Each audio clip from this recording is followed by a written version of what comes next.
Assalamualaikum warahmatullahi wabarakatuh. Bagaimana kabar anak-anak semuanya?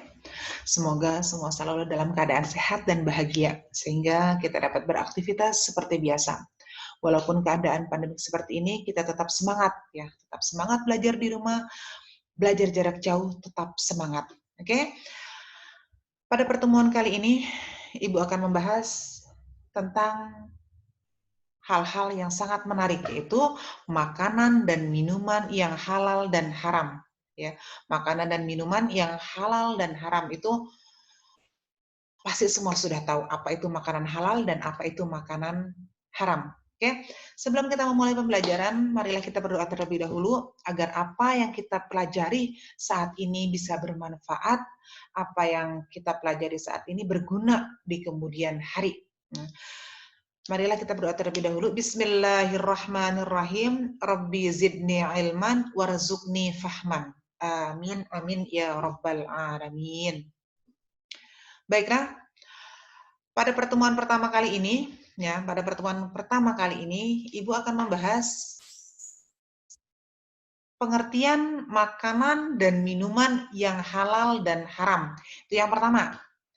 Yang kedua, dalil nakli yang menjelaskan tentang makanan halal dan minuman yang halal. Yang ketiga, kriteria makanan halal haram itu seperti apa sih? Nah, dan yang keempat, manfaat dari makanan dan minuman yang halal. Yes. Yang pertama adalah pengertian, ya, pengertian makanan dan minuman yang halal. Secara garis besar, kita semua sudah tahu mana yang termasuk ke dalam makanan, mana yang termasuk ke dalam minuman. Makanan, contohnya ada nasi, ada bubur, ada mie ayam. Itu semua termasuk ke dalam makanan. Lalu minuman. Minuman itu ada susu, ada teh, ada air putih. Itu semua adalah termasuk ke dalam minuman. Lalu arti dari makanan dan minuman yang halal itu seperti apa sih? Ya, kita lihat. Makanan dan minuman yang halal artinya adalah semua jenis makanan ya, semua jenis makanan apapun itu, makanan dan minuman yang dibenarkan atau dibolehkan untuk dikonsumsi menurut syariat Islam. Oke? Paham sampai di sini? Ya, kita lanjut. Lalu, apa sih arti makanan dan minuman yang haram? Ya, makanan dan minuman yang haram itu adalah semua jenis makanan dan minuman yang dilarang untuk dikonsumsi menurut syariat Islam. Jadi ini berlawanan ya antara yang halal dengan yang haram. Itu pengertiannya. Jadi pengertian yang halal itu dibolehkan ya, dibolehkan oleh syariat Islam. Tetapi kalau yang haram memang dilarang, artinya dilarang itu dikerjakan dia mendapat dosa, ya itu yang dilarang, pokoknya diharamkan, dia nggak boleh tuh ya, diharamkan dia untuk diminum, diharamkan untuk dimakan. Selanjutnya, apa sih dalilnya tentang makanan yang halal itu? Dalil nakli di sini bukan menjelaskan tentang dalil nakli. Apa sih dalil naklinya itu? Atau apa sih maksud dari dalil nakli? Dalil nakli itu adalah dalil yang memang sudah tertulis. Sudah ada di dalam Al-Quran dan hadis. Al-Quran itu kalamullah, kalau Al-Hadis itu perkataan Rasul ya, perkataan Rasulullah. Yang pertama yaitu adalah tentang dalil nakli dari Al-Quran. Ada di surah Al-Maidah ya, ada di surah Al-Maidah ayat 88. Ada di surah Al-Maidah. Al-Maidah itu artinya adalah hidangan. Nah, artinya adalah hidangan. Nah, semua yang berkaitan dengan makanan halal itu ada di surah Al-Maidah ayat 88 yang berbunyi A'udzu billahi minasyaitonir rajim. Bismillahirrahmanirrahim. Wa kulu mimma razaqakumullahu halalan thayyiba. Ya, halalan thayyiba, ada kata halalan thayyiba, wattaqullaha alladzi antum bihi mu'minun. Ada kata halalan thayyiba. Wa kulu mimma razaqakumullahu halalan thayyiba, wattaqullaha alladzi antum bihi mu'minun. Yang artinya adalah dan makanlah makanan yang halal lagi baik, halalan thayyiba. Makanan yang halal lagi baik dari apa yang Allah telah rizkikan kepada kamu. Dan bertakwalah kepada Allah yang kamu beriman kepadanya. Di sini jelas, wa kulu mimma razaqakumullahu halalan thayyiba. Allah pun memerintahkan wa kulu, makanlah. Makanlah makanan yang halal yang memang telah Allah rezekikan kepada kamu. Jadi sudah Allah memberikan makanan yang halal, jangan coba-coba untuk mencicipi makanan yang haram. Karena Allah itu memerintahkan hanya untuk memakan makanan yang halal lagi baik. Halalan thayyiba, halal lagi baik. Sudah jelas ya? Sudah tertulis dalam Al-Quran surah Al-Ma'idah bahwa Allah itu memerintahkan kepada kita semua umatnya untuk memakan makanan yang halal dan baik. Lanjut. Lanjut ya. Nah, itu tadi dalil nakli berdasarkan Al-Qur'an. Nah, sekarang berdasarkan hadis. Hadis itu adalah sesungguhnya Allah tidak menerima kecuali hal-hal yang baik, dan sesungguhnya Allah memerintahkan kepada orang-orang mukmin sebagaimana yang diperintahkan kepada Rasul, ya. Apa perintahnya? Allah berfirman, "Hai Rasul-Rasul, makanlah dari makanan yang baik-baik dan kerjakanlah amal yang soleh." Hadis ini diriwayatkan oleh Imam Muslim ya. Nah, hai Rasul-Rasul, makanlah. Ya, itu Allah berfirman sama seperti tadi di surah Al-Maidah.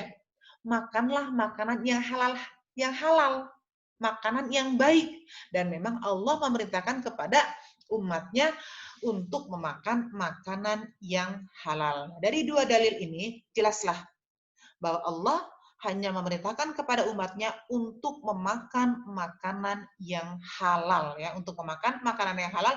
Tidak ada tuh perintah, hai makan umatku makanlah makanan yang haram, tidak ada.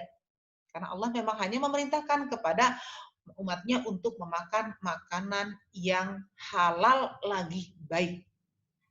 Selanjutnya, di sini ada skema ya, skema makanan halal dan haram atau ketentuan halal dan haram itu seperti apa. Di sini ada gambar semangka, ya semangka. Di sini ada gambar semangka. Semangka ini adalah wujudnya dia halal, tapi dia bisa menjadi haram. Bagaimana kita jelaskan di sini ya?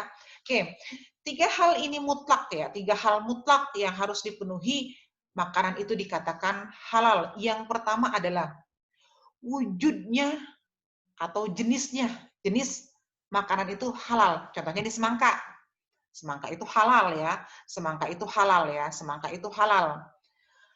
Wujudnya memang sudah kelihatan di halal. Terus cara mendapatkannya, dia beli dengan uang dia sendiri, dia beli dengan uang dia sendiri, itu kan halal.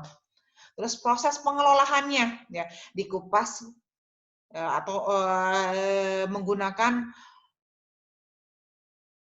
menggunakan barang-barang yang halal juga. Nah, itu proses pengelolaannya. Ya, itu kalau misalkan seperti sayur-sayuran ya, kalau yang pengelolaan seperti sayur-sayuran jenisnya itu halal. Lalu cara mendapatkannya dia beli sendiri. Pengelolaannya dicuci dengan air bersih, dimasak dengan minyak yang bagus, minyak yang halal ya, bukan bagus, minyak yang halal ya. Minyak yang halal, tidak menggunakan barang-barang yang diharamkan. Itu adalah ketentuan untuk halal. Lalu yang haram bagaimana? Mengandung salah satu dari tiga hal ini. Ya, yang pertama, wujud dan jenisnya haram. Contohnya apa? Bangkai. Bangkai itu adalah sudah pasti haram, sudah kelihatan jenis, jadi bangkai itu haram. Semua bangkai binatang atau semua bangkai itu haram, terkecuali hanya ada dua, yaitu bangkai ikan dan bangkai belalang. Itu dia tidak haram, dia halal. Itu yang dikecualikan ya, itu yang dikecualikan. Kalau bangkai ayam haram. Bangkai sapi haram ya. Kenapa dia dikatakan bangkai? Tidak disembelih ya, tidak disembelih, atau dia matinya tidak dengan cara syariat Islam. Lalu yang kedua, mendapatkannya dengan cara haram, mencuri.